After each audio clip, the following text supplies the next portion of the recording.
Biblical analysis with literary criticism. Comment 1. Since the Protestant Reformation liberated the Bible for the common man's reading, scholarship of variegated quality has developed to consider the content of the Bible, and that presented numerous techniques. Often the evolution of biblical critical analysis has been presented in a linear historical fashion with several parallel threads of inquiry and methodology. The philosophical progress developing insight into the nature of language and logic has made retrocausality of the methods of biblical criticism apropos, however, when revision of historical methods is required because of newer insight. Biblical criticism does not therefore simply build up an evolution to higher and more sophisticated levels of understanding of the gospel books and epistles. It may also neutralize elements of method and schools of interpretation of the Bible from any preceding era to revise or restore them. The philosopher W.V.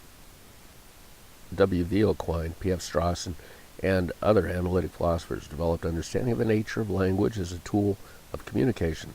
Literary criticism and the trend towards subjective interpretation of language, accelerated by Dewey, added unto an existential paradigm taken out of its historical context of rationalism, was applied to biblical criticism. There were several schools of thought about what method was right for interpreting the Bible in the person of Jesus Christ as an historical figure or as a divine being. Analyzing the Bible as history was a field for itself. The Bible, it ought to be recollected, as language, and language is communication. The authors of the Bible intended to communicate to others. Therefore, some clarification about modern theories of communication from a philosophical point of view. Analytic philosophy developed early in the 20th century and continued to the third millennium. W.V. Quine eventually published the two dogmas of empiricism and overturned the analytic synthetic distinction between intentional and extensional concepts.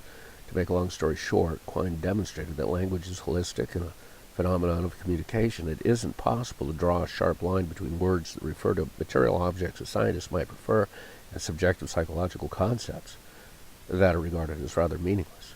Language exists, of course, as sounds and symbols that represent objects experienced fundamentally. Communication is a shared cultural phenomena.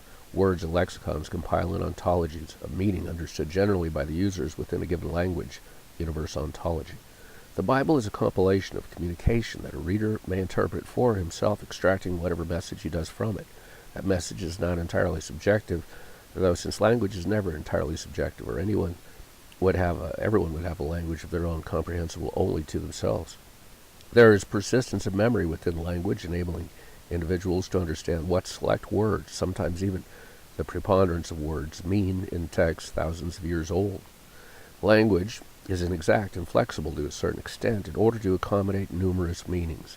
It is the build-up or construction of more complex structures that bring more specific meanings to communications. In particular, words can in themselves be acute. A red apple presents a crisp image, for instance, while an ark requires more elaboration of size.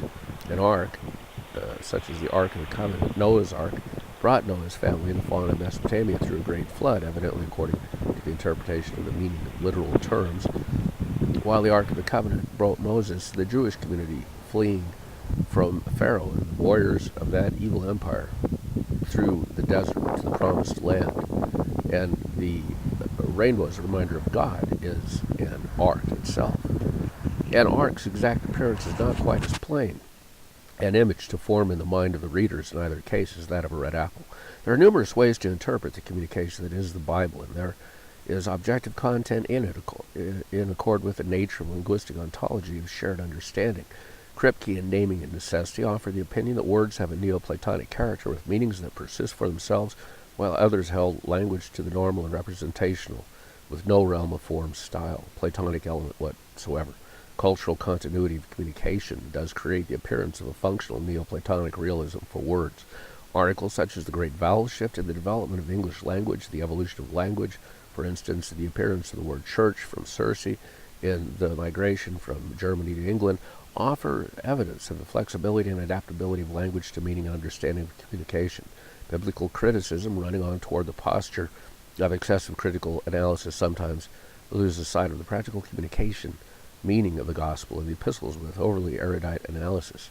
The assembly of historical New Testament of the Bible in its order of appearance and construction is known well enough to recognize it as largely complete by the end of the first century.